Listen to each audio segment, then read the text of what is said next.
Welcome to Southern Discomfort. This is one of the most unique podcasts on the internet. Southern tales of the weird, wild, mysterious, unusual, voodoo, cryptids, hauntings. Are you intrigued yet?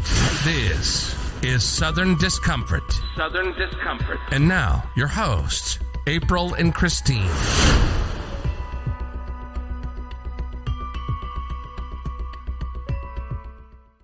Hey everybody, welcome if you are just now joining us, and if you're not, then welcome back. And thank you guys so much for bearing with us and being patient as we had issues to work out, but we're back, so here we are. Happy 2022. Yes, yay.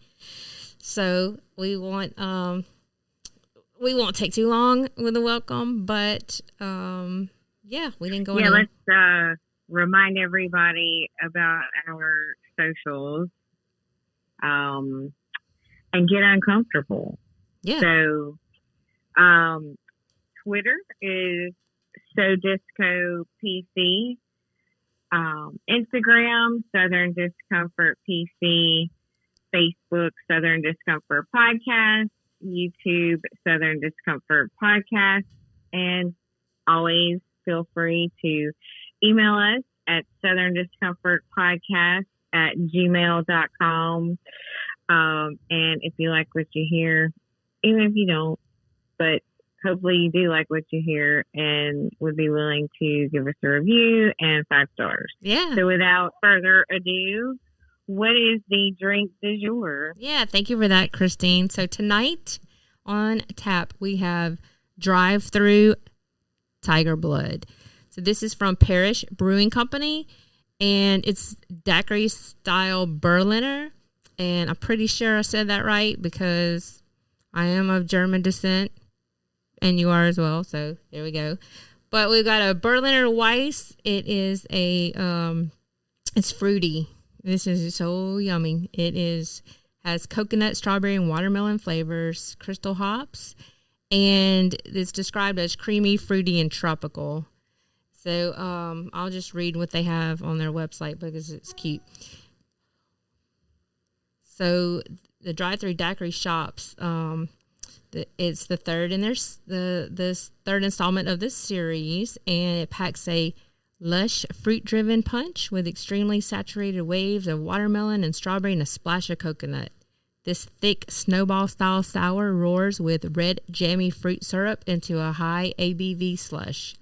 It's very delicious. I will say this. The packaging is absolutely adorable. It has a picture of a tiger blood, which is traditionally red. The tiger blood daiquiri, that is. And it tastes like it. It tastes like a tiger blood daiquiri, I will say. And it does. It's good. Oh, it's so yummy. So they come in pints, a 4-pack.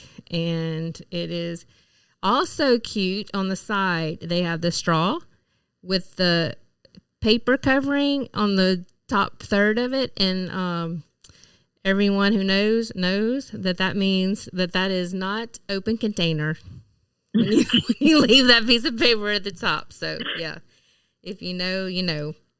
But it's very yummy. Just that thin covering keeps it from being open container. Absolutely. So this one is very yummy. You see, like I said, you even said it was yummy. Yeah, it is, and I was gonna also mention the cute packaging, but it I don't know that I could drink a whole one, but I did enjoy it very much. So highly recommend. Yeah. So real quick before we get started, this episode is intended for educational purposes, and the content contains themes and subject matter that some individual may consider triggering and offensive and possibly disturbing. But as always, the intent is not to disrespect anyone, including the listeners or any individual spoken about herein, and listener discretion as always is advised. So I just want to get started with a question for you, Christine. Okay, so I know you already know the answer to this question, but if before we started looking into this, if I would have asked you, we go back in time, and I would have asked you, what's the largest maximum security prison in the U.S., what would you have said?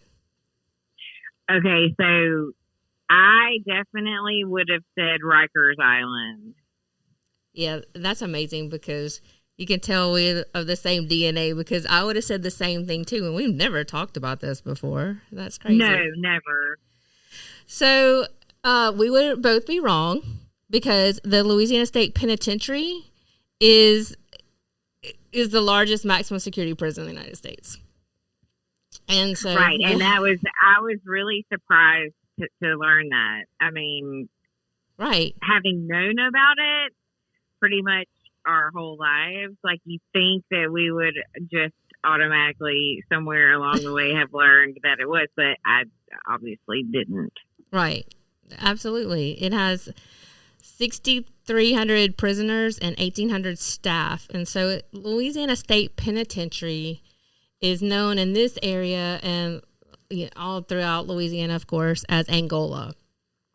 It has the nicknames of Alcatraz of the South, the Angola Plantation, a gated community, and the farm. So I have heard of all those, and I'm sure you have too. Yeah, I think the one that I had not ever heard, which I found to be like, I mean, not really an oxymoron. I don't know if that's what you call it or not, but like the gated community, I had never heard that. But, you know, I mean, obviously we'll get into it, but it just, I guess, not oxymoron, it's ironic, I guess, right, that they would refer to it as a gated community. And we'll get into that. The 18,000 acre prison property occupies 28 square mile area. It's larger than the size of Manhattan, to put it into perspective. I've never been to Manhattan. I know you have, but maybe you can like fill us in how big of an area that is for a prison, right? Right. Well, I mean, you know, if you think Manhattan's not that big of an island necessarily, but it's so densely populated. So when I read that, I was like, okay, I guess land mass wise, we're talking, it's bigger than Manhattan, which is a little bit mind blowing. Having seen that, I think what really resonated with me too was like looking at aerial photos of Angola. Yeah, that is it's absolutely impressive. But I know you'll talk about the topography too, but it's very impressive. Yeah, so it's located in West Feliciano Parish. This is the one that's directly connected to the parish where I'm in. Very close to where I am, actually. So it's set between Oxbow Lakes on the east side of a bend in the Mississippi River. So it's surrounded on three sides by water. And also it's up in the Tunica Hills, which for Louisiana, you mentioned topography. Actually, that they have hills at all is pretty it's pretty impressive. Most of it is low lying and flat. Exactly. Yeah, and I've heard that, and I surprisingly haven't been in the Tunica Hills, but they have these cool waterfalls and hiking trails. But anyway, that's just a little side note. So the perimeter of the property is not fenced, but individual prisoner dormitories and recreational camps, those are fenced. But that's why they're not, because it is surrounded by water on all three sides. So essentially, it's got natural barriers, I guess. Right. That's where the Alcatraz of the South, that nickname comes into play too. Yeah, right. So, that never clicked until just now. Right. Okay, now I get it. Oh my God. Yeah. So it's very, like I said, it's very close to or maybe I didn't, but it's very close to the Mississippi state line, and it lies 2 miles south of the Mississippi state line. It sits at the end of Highway 66. This is around 22 miles northwest of St. Francisville, Louisiana. And I'm sure a lot of our listeners have heard of the allegedly haunted plantation, the Myrtles. This is also in St. Francisville, in the Tunica Hills area, well, close to the Tunica Hills. Then I mentioned they have the waterfall. So I was just thinking, like, not that that anybody paid for this, but I was thinking this could be like a little destination trip if you wanted to I don't know, go toward the prison. I think there's people that would be very much into that. Like, I think anybody who's into the paranormal would be familiar at least with the name of the Myrtles. And then you're right, you could weave that into also a trip to see the prison, which I didn't grow up in. Well, we didn't grow up in Louisiana and go to high school and whatnot in Louisiana, but I have friends who this was actually their destination on their field trip growing up in school. I've heard of that, because they do have a museum there. They do. So, like you said, education. Right. And then you could even go on a trip to the Tuna Hills. I don't know. So there's a thought. But, yeah. So it's extremely remote. It's one long road in and out of the property. And so the name that Angola, this is named for the country in Africa from which the slaves had come, because this is actually... the property was Angola Plantation. And also that comes into play, the whole how they set that up too as well, for the plantation, because it's surrounding, and we talked about it being in the bend of the river and the Oxbow Lakes surround it. So that was, like you said, the natural barrier. So but we'll get into this. So Isaac Franklin, he was an American slave trader and plantation owner. He was not actually from Louisiana. He was from the Virginia area. So his widow eventually sold the Louisiana plantations in 1880 to Samuel Lawrence James, a former Confederate major. And so one of the histories of Southern prisons, and certainly Louisiana was no exception, was the Convict Lease system. And what this was, I think Kentucky was one of the first to adopt this practice, and Louisiana followed. So in 1844, Louisiana leased the prison inmates out for labor. They did this to save money. I mean, it's kind of a smart business move. From the business move, of course. So they leased the inmates out for levee construction. However, yeah, so you say the smart, right, a business move, but also at the same time, it was very diabolical. It was pretty atrocious. Oh, yeah. Like, right. The impact to the human collateral is diabolical. Right. Yeah. So, because the levee construction work was so dangerous that they didn't even want the plantation owners didn't want to allow their slaves to do this levee construction, because they were valuable to the plantation owners, and they didn't want to lose them to death or to any harsh conditions or them being overworked or injured. Yeah. So if that tells you anything. So in 1916, Henry Fuqua became the warden of the Louisiana State Penitentiary at Angola in West Feliciano Parish. This is north of Baton Rouge, like we talked about. And he held the position until he became governor. As a warden, he terminated most of the security officers at the penitentiary, and instead he placed trusted inmate guards on duty. This was primarily to save money, as we said, because, that's what they were into back then. I guess that's always been in vogue, right? Everybody wants to save money. So he did abolish the stripes on the convict uniform. So there was a great flood in Louisiana in 1922, and this ruined the crops of numerous plantations, including Angola and surrounding them. This happened to be for the third time in nearly a decade. So they sold the land to expand the prison in a series of 8 purchases over 18 months. And Fuqua arranged the purchase of 10,000 acres and approximately $13 an acre. Oh my God, that's amazing. $13. I mean, it's like feeling it. Right.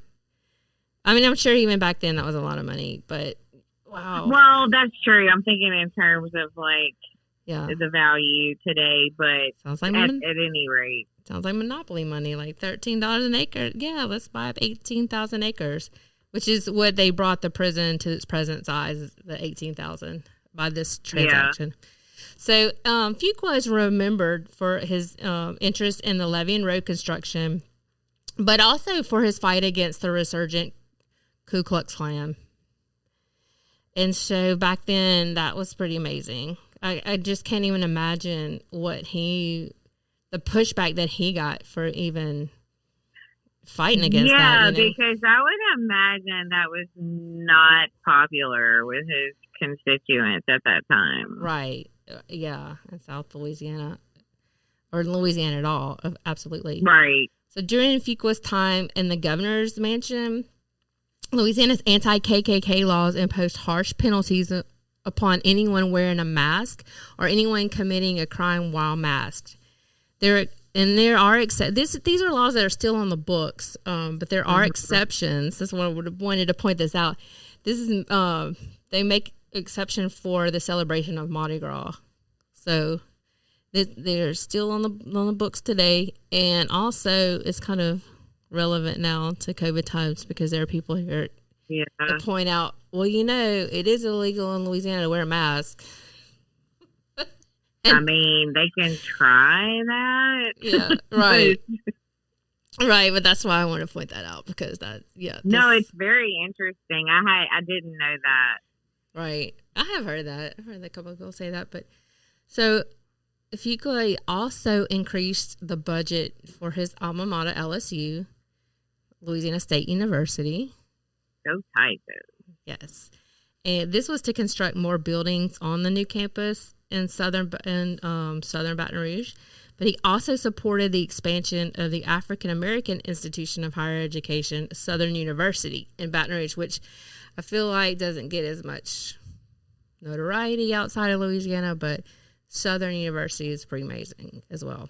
Yeah, that's really important for the state, but I mean, not only the state, but the country too. I guess that is very little known fact. Yeah, it's in the world of HBCU that it's a good, very outstanding school. So also there's still a Fuqua Street in Baton Rouge. And now you know. Yes, there is. Now you know. So, okay, so we'll get into this a little bit of history. So before 1835, state inmates were held in New Orleans jail.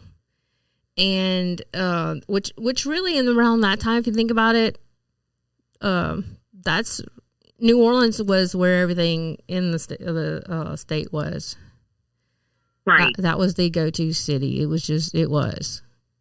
Well, and it still is synonymous with Louisiana now.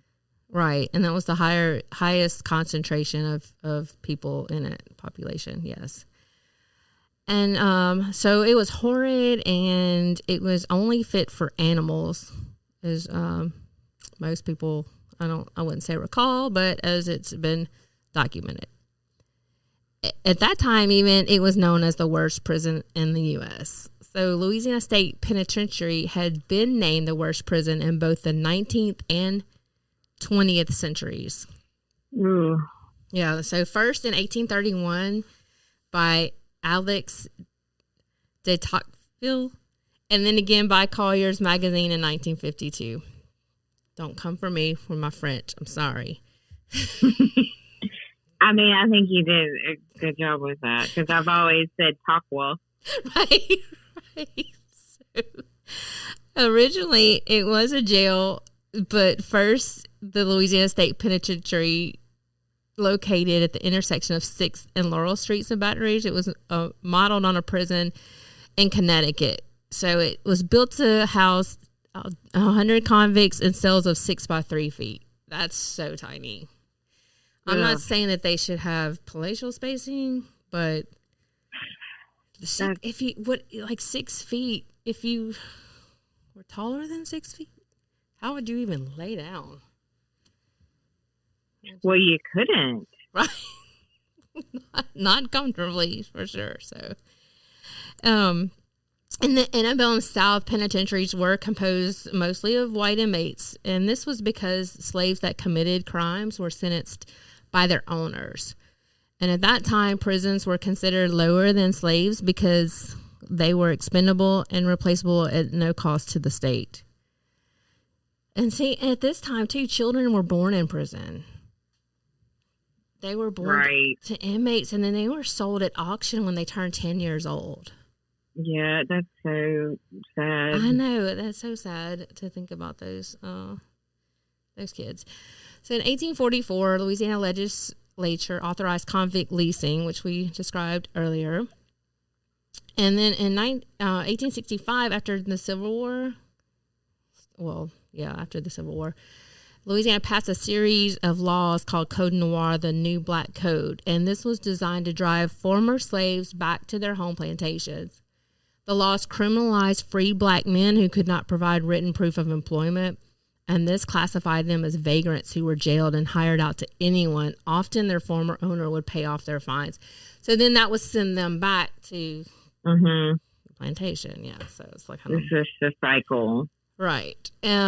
Because after the Civil War, they had lost their workforce at these plantations. So that was a way that they thought, I guess they were being clever to find a workaround to just feed them back in. So Act 12 of 1865, this doubled the punishment for vagrancy to 1 year and made it clear that local authorities could hire out that person to an employer for the year. It specifically stated that they were to be hired out to the last person for whom he worked. So you see what I was getting at here. Well, I mean, it's like a prison inside of a prison. Yeah. Yes. Yeah. So by 1886, death in Angola was so commonplace, it was estimated that a sentence of 7 years was equivalent to a capital punishment, basically. Oh, geez. Right. So women also were in prison at Angola, and they worked the fields and in laundry. Go figure. Mm-hmm. Why are you going to put the women in charge of laundry? Come on now. Don't even say anything about being in the kitchen. Right. So the state of Louisiana purchased Angola in 1901. Angola was a brutal place to be. In 1916, a report indicated that prisoners in Louisiana were subjected to illegal and barbarous corporal punishments. What does that mean? Well, they were torturing them. They were brutally torturing them. I mean, I guess it's rhetorical, but I'm just thinking barbarous. Like, that's pretty severe. Yes, that is. So, and brutality flourished in these Louisiana prisons because prisoners policed the prisoners. So we talked about them saving money. One of the ways that the state saved money was to use prisoners to do all the work of the prison, including guarding other prisoners. And at one point, there were only 19 non-inmate guards to more than 2,000 prisoners. Go ahead. How does that work exactly when you have the prisoners guarding the prisoners? Is that equivalent to the trustee, like modern trustee system? I don't really. Yeah, I would imagine so. And also, I think of the Stanford experiment when I think of that. Oh, that's right. Yeah, because that would probably go to their head, or maybe they would think that, if I do a good job at being a prison guard, even though I'm a prisoner, maybe they might treat me better. The real guards. That's a good point. Right. I mean, I don't know. I didn't come across that, but I can't help but think of that experiment. So you asked about barbarous and illegal corporal punishment. So by 1900, flogging was the preferred method of discipline in these prisons. Right. And the prison officials reported that at least 10,000 floggings of prisoners, some of which consisted of 50 lashes each. And this was between 1928 and 1940. And then also in 1933 alone, there were 1,547 floggings reported in the files, which included 23,889 recorded blows of the double lash. And women prisoners also suffered this brutality. Okay. Yeah. So, I mean, that's a pretty detailed report. So they just sat there and, like, ticked off how many lashes. Yeah, they did. And look, they didn't even think twice. They just recorded this. I mean, but what? So the first thing that comes into my mind is like, okay, well, why did they need to know that metric? Like, yeah. Yeah. I mean, that's just nuts. The other thing comes to my mind is that's what was reported. Right. So that's not necessarily how many were doled out. That's how many were recorded. Right. Yeah. You just have to think they didn't capture all of that. So. Oh, God, that is horrific. Yes. So from 1935 to 1973, one of the worst places to be in Angola was the Red Hat cell block. This was Angola's supermax. Authorities built the Red Hat cell block in 1935 in response to a series of escapes in the early 1930s, including one big prison break in 1933 during which 2 guards were killed. As a result, the Red Hat cell block was built in 1935, and it was a building of 40 tiny cells built of concrete set aside for prisoners deemed incorrigible. So, like I said earlier, these prisoners lived in cells 6 feet long and 3 feet wide, sometimes several to a cell. Yeah. Yeah. Not only did you, if you were pretty tall, you didn't have hardly enough room to sleep, but you were in there with other people. So they were required. Can you imagine, like, communicable disease? Oh, yeah. You know, hit. That probably has to do with the mortality rate, too. I mean, whenever you mentioned that earlier, those numbers around, like, the mortality rate, how it's considered to be like a death sentence if you got 7 years, it probably had to do with, like, those conditions too. Oh yeah, absolutely had to. And they were required to wear felt tip hats dipped in red enamel when they left their cells. And this place housed the escape risks and the prisoners considered most dangerous. So that's why they called it the Red Hat cell block. Yeah. So that was more to, I can only imagine that was to, like, to let them stand out. You know, they have to wear their red hats. So, like, okay, we can easily identify that this person is either very dangerous or an escape risk. Yeah, symbolic, I guess. Right. So by the 1940s, brutality and abysmal conditions in Angola were widely known to the government and the public. Reports about the prison have been circulated, and flogging on a scale just short of torture and the lack of education and rehabilitation were reported, but these reports were ignored. Of course. Yeah. Oh, yeah. Well, because it was, like, very remote, like we said, so out of sight, out of mind. Right, and nobody knew they were there, much less what was happening. Right.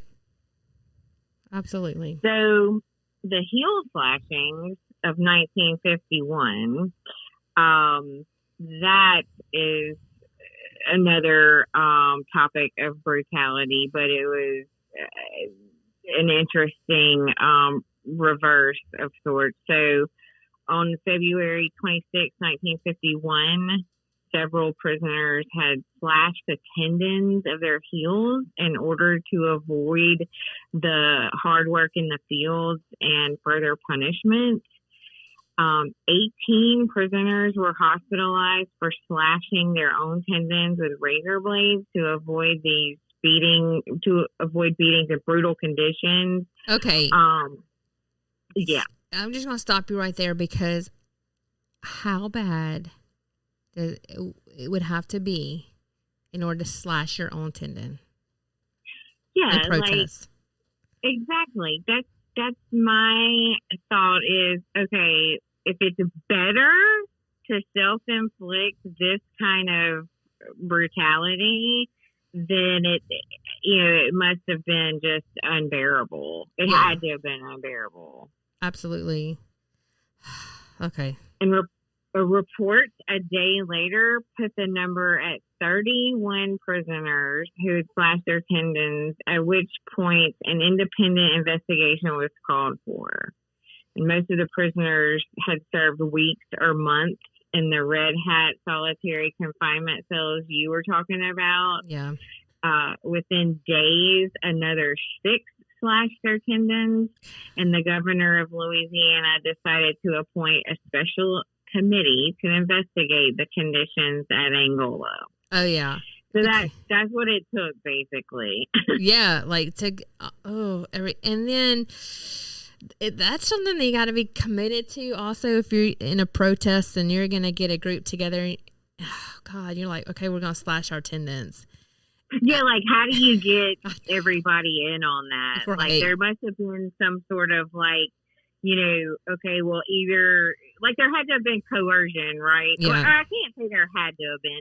I would have to imagine that there was some level of coercion internally amongst them, because they would be like, okay, we're all doing this, and if you don't, yeah, then who knows what else would have happened. That's just right. Just one theory. The having to psych yourself up to do that, I can't even imagine. I can't. I'm such a ninny baby when it comes to cutting my God, finger. I have a zero tolerance for pain, much less the sight of blood, much less doing it yourself. Taking a razor to. No, I mean it's for me it's unimaginable. But being in that situation, of course, I cannot speak on that because I would not, have experience. Also, I just thought of this. I can't even imagine that they would have had sterile razor blades to do it. They probably had some crude form of something that would cut them with. Oh. Right. Some rusted, probably. Like, yeah. Yeah. Okay. Anyway, we're going down a path here. Well, because you really could just extract that piece, and you could really do a deeper dive into that, the psyche, and so it's anyway. I think it would be worthwhile, but not for purposes of the story we're telling today. But so this committee discovered that conditions at Angola, through powerful, explosive, and damning testimony provided by an unimpeachable source, Miss Mary Margaret Daughtry, an Irish nurse employed at Angola, she told the committee that Angola was, quote, a sewer of degradation and still in the dark ages. Men lived in huge dorms that were filthy and stinky, which to me sounds like an understatement. Right. Disease, I'm sure they were disease infested. Yes. She testified about sexual abuse of new prisoners, beatings and whippings. And again, to quote, of the nearly 7,000 men discharged from the penitentiary since she was employed there, she said she never saw one who was as qualified to enter society as he was the day he was admitted. Wow. And that was the true brutality of Angola. I mean, that's a powerful statement right there, because that's not what the prisons, at least in modern view, is, or goal, I should say. It should be about rehabilitation. And well, right. I mean, it's these subhuman conditions and treatments that make it something out of the dark ages. Exactly what she said. Yes. Oh. She further said there were no doctors, that she performed the surgeries, administered shots, stitched up the wounds, and even delivered babies of women prisoners. She testified and then resigned from Angola. providing later explanation that she told the truth despite the fact that the warden insisted that she lie and tried to bribe her, in addition to a threat from the local sheriff to prosecute her. Okay. So first of all, you try to say she lied, and then you try to bribe her. Okay. So. I mean, they were basically just throwing everything at it, right? Right. Yeah. Which is, I mean, can you imagine being a woman at that time and using your voice to, for injustice, and at that time, you know, she was, because, you know, we've made some progress, but it won't get into that. Right. No, so the committee also, well, right? I mean, to have been brave enough to at least get the information out there. And the committee also heard reports of whippings by guards, but I mean, yeah, when you look at, I mean, not to diminish that, I mean, but it you can only imagine that would be commonplace, right? And the physical punishment described by the committee was medieval, referencing one of the most pathetic victims being a 61-year-old man who had been lashed with a leather strap 15 or 20 times until he was unconscious. This reminds me of the scene from the Jesus movie. The Scourge. Yeah, it does remind you of the Scourge. I mean, it's just, I mean, like, to say the word horrific in this context doesn't even do it justice. Not at all. No. So there were windowless confinements as small as a closet that held as many as 7 men. It was recommended in 1951 to abolish corporal punishment and solitary confinement in dungeons and establish rehab programs. Oh, so now you want to initiate rehabilitation after barbaric tactics don't work, I guess. Right. Or not that, I mean, obviously, I doubt that they worked, but now that it's been exposed, I guess I should say. Collier's magazine named Angola America's worst prison in 1952 because the problems remained extreme. What this did was put a spotlight on Angola for the nation and the world to see. There were 2,640 prisoners treated as beasts. From sunup to sundown, typically 12 hours a day, whippings, dungeon punishment, only bread and water, frequent sexual assaults, and dorms of 250 men sharing 4 toilets without seats. Oh my God. Wow.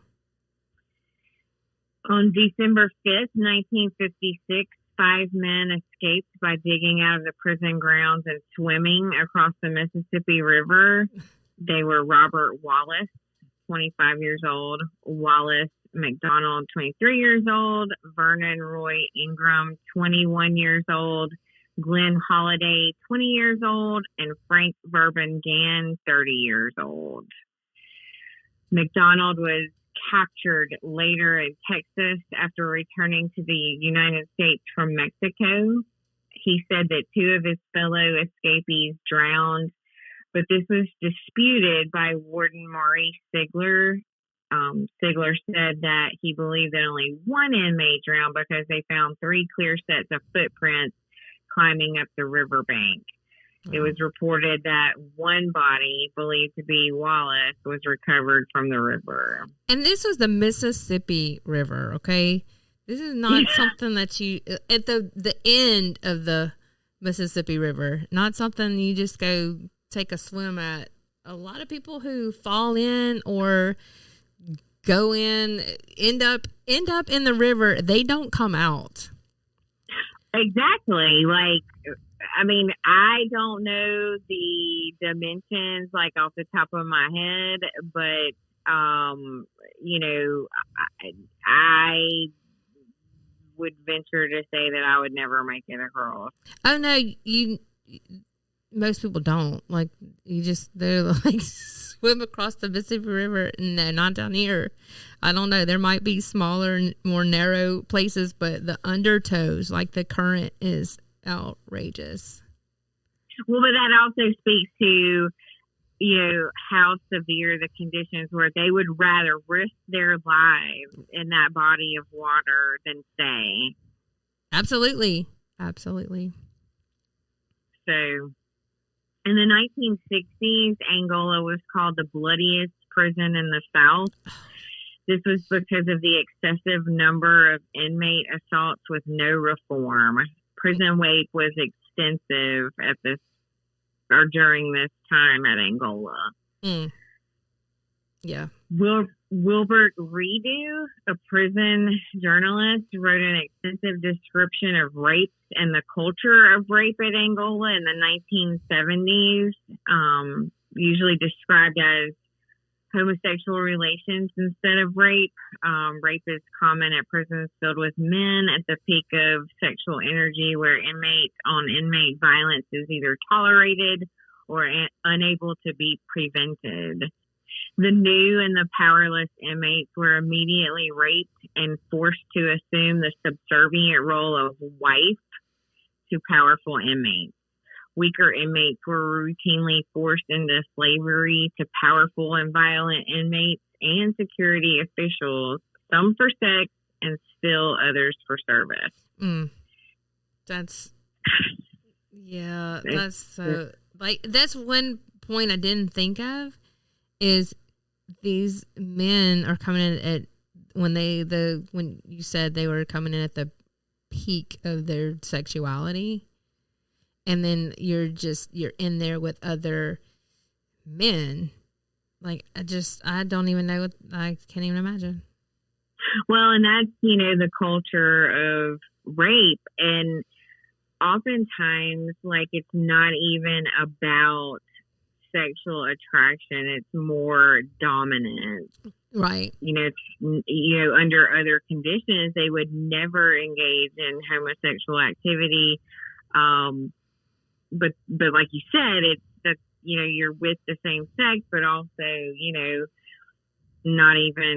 it could not even be about like a preference or attraction, more about like a behavior that dominates another person. Right. And that's something that I've heard, but I don't even have I just will never understand that because I'm not a man. Right. And I could never understand that either. But, and also, I think, this is a bit tangential, but, probably we could do another episode on prison culture itself, but, it happens with women too. Right. But at any rate, the inmates lived in a world in which the strong survived and the weak served or perished. It was either or. Yeah. There was nothing else. Yeah. Human life had no value in Angola. Young prisoners were gang raped, and those who weren't were beaten into submission by gangs. Mm. The strong controlled the weak, and new inmates entering the prison had to pass a test of violence to determine the status they would have. Would they, in the community, would they be a man or would they be a slave? And the younger slaves served as effeminate homosexuals, while the older slaves served as servants. So there again, it's the whole power position. Yes, you get beat down, and or death, you die, or you just have to acquiesce, or you have to fight every day out of it. I mean, yeah, now survival. Now you're really painting the picture of why you might want to slash your own tendons.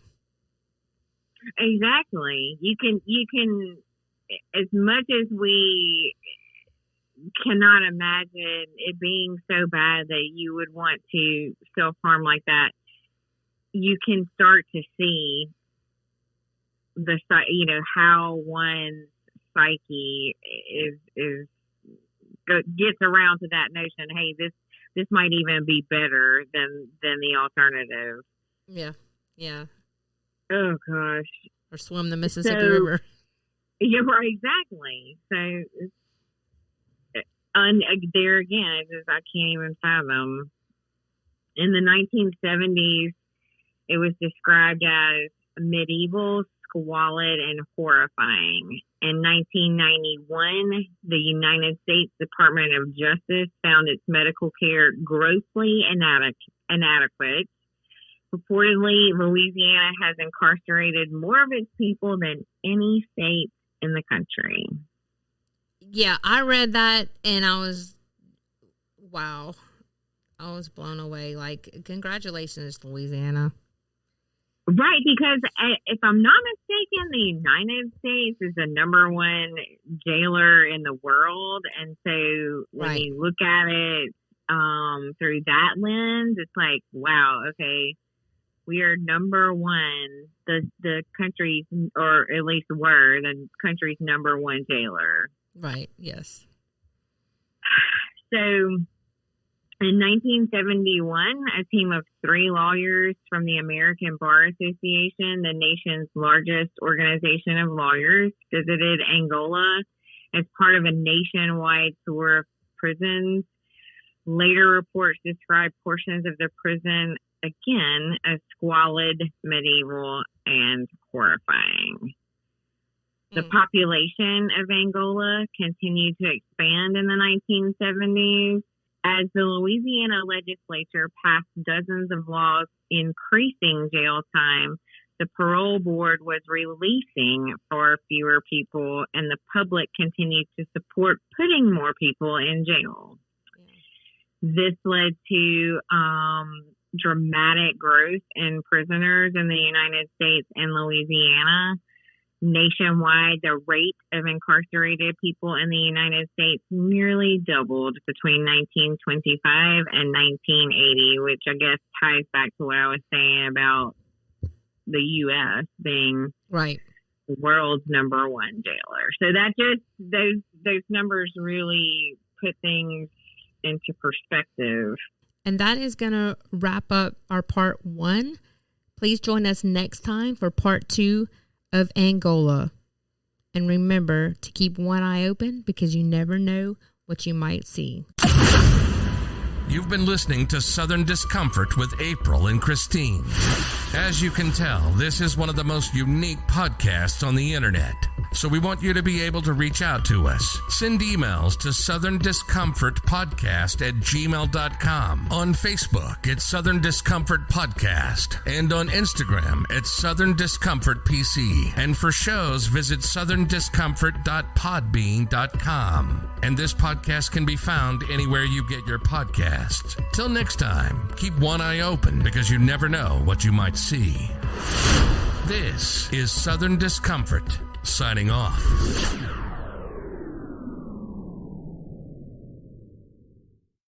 At the penitentiary, and instead I don't know what kind of words placed it, but I'm very highly educated. I know words. I have the best words.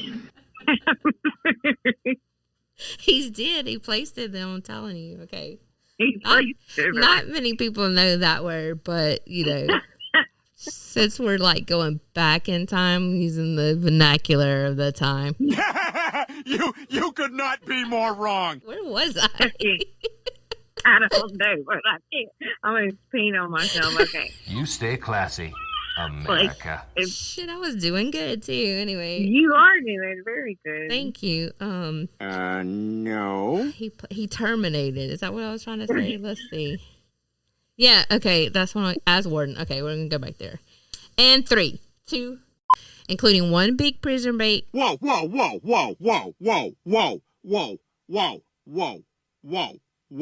What's a prison bake? What you just said is one of the most insanely idiotic things I have ever heard.